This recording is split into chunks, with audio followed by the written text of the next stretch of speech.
মাংসের উচ্চমূল্যের বিকল্প হিসেবে গাজীপুরের হায়দ্রাবাদ এলাকায় ঘোড়ার মাংস বিক্রি হচ্ছে, জানিয়ে ক্রেতাদের মধ্যে মিশ্র প্রতিক্রিয়া দেখা দিয়েছে। চাহিদার সাথে পাল্লা দিয়ে বেড়েছে দামও। প্রতি কেজি 250 টাকা দামে বিক্রি হচ্ছে ঘোড়ার মাংস। গাজীপুর মহানগরের হায়দ্রাবাদে চর্বিহীন এবং গরুর মাংসের সঙ্গে স্বাদ ও গন্ধে মিল থাকার কারণে এবং দাম কম হওয়ায় এটি স্থানীয়দের মধ্যে ক্রমশ জনপ্রিয় হয়ে উঠেছে। তবে এই মাংস কিছু হোটেলে গরুর মাংস হিসেবে বিক্রি করার অভিযোগ রয়েছে। প্রাথমিকভাবে সপ্তাহে 1 থেকে 2টি ঘোড়া জবাই করা হলেও বর্তমানে প্রতি শুক্রবার 4 থেকে 5টি ঘোড়া জবাই করা হচ্ছে।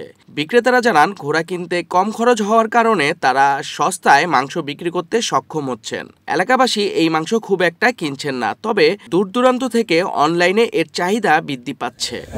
আমি মূলত 2010 সালে আমি দুবাই যাই। দুবাই যাওয়ার পরে আমি সবে দেখলাম যে হর্সের গোশত পাওয়া যায় এবং হালাল লেখা। ওইখান থেকে আমি 1 কেজি গোশত নিয়ে আসছি। বাংলাদেশি টাকা প্রায় 2700 টাকা পড়ল দাম। বাংলাদেশে খাওয়ার পরে আমি দেখলাম যে অত্যন্ত সুস্বাদু একটা খাবার, এর মধ্যে চর্বি নেই এবং দেখতে বেশ সুন্দর।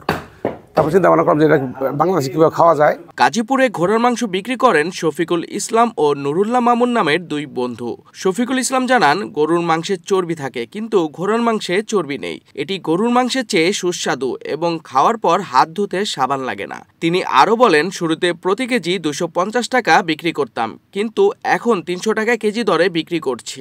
ছোট্ট করে খাবার আরম্ভ করলাম, তারপর চিন্তা ভাবনা করলাম যে তাহলে আমরা এটা বিক্রিতে চলে যাই। তারপরে আমরা বিক্রিতে চলে গেলাম। এখন মোটামুটি মানুষে নিচ্ছে, বিভিন্ন মানুষে কেউ 1 কেজি, কেউ 2 কেজি, কেউ 5 কেজি নিতেছে এবং যারা যারা নেয় ওরা খায়া মোটামুটি গোশতটাকে ভালো বলার কারণে এটা সব প্রসারিত হচ্ছে।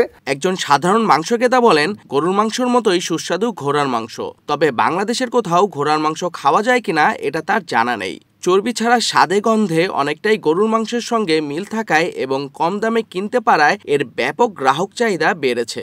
এছাড়া আমাদের দেশে তেমন প্রচলন না থাকায় ঘোড়ার গোশত হালাল কিনা সে প্রশ্নও উঠেছে।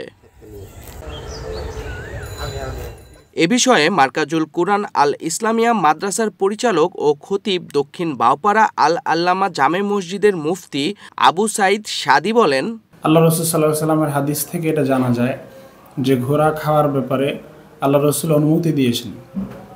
বুখারী, মুসলিম সহ অন্যান্য কিতাবে বর্ণনা আছে, আল্লাহ রাসূল সাল্লাল্লাহু আলাইহি ওয়াসাল্লাম লম্বা হাদিস আছে বলেছেন ঘোড়ার ব্যাপারে হলো আরাখাসা ফি লুহুমিল খাইল, যে আল্লাহর হাবিব ঘোড়ার গোশত খাওয়ার অনুমতি দিয়েছেন। গাধার গোশত খেতে নিষেধ করেছেন, কিন্তু ঘোড়ার গোশত খেতে আল্লাহর হাবিব অনুমতি দিয়েছেন।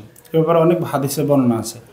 তো অন্যান্য অনেক হাদিসের সারমর্ম হলো, কোনো ওলামায়ে কেরাম ঘোড়া খাওয়াকে হাদিসের আলোকে হারাম বলে না।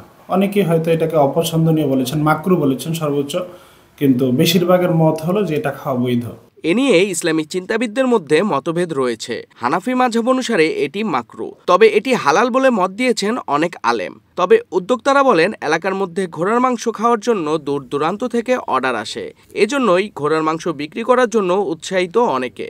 2 বছর আগে থেকে যখন হাদিসটা জানতে পারলাম যে ঘোড়া খাওয়া হালাল, তখন ঘোড়া কিনলাম এবং খাইলাম এবং গরুর গোশতের চাইতে অনেক সস্তা বিদায় আমি এটা সংগ্রহ করছি এবং খাওয়া শুরু করছি, নিজেও খাই এবং অনেকেই এটা এখন খাইতে পারে সস্তা বিদায়। ক্রেতারা বলেছেন, কুরআন বা সুন্নাহ মোতাবেক এখানে কোনো বাধা নিষেধ নেই, তো এই কারণে আপনার হালাল যেহেতু বস্তু, সেই সুবাদে আর কি আমরা ঘোড়ার গোশত খাই।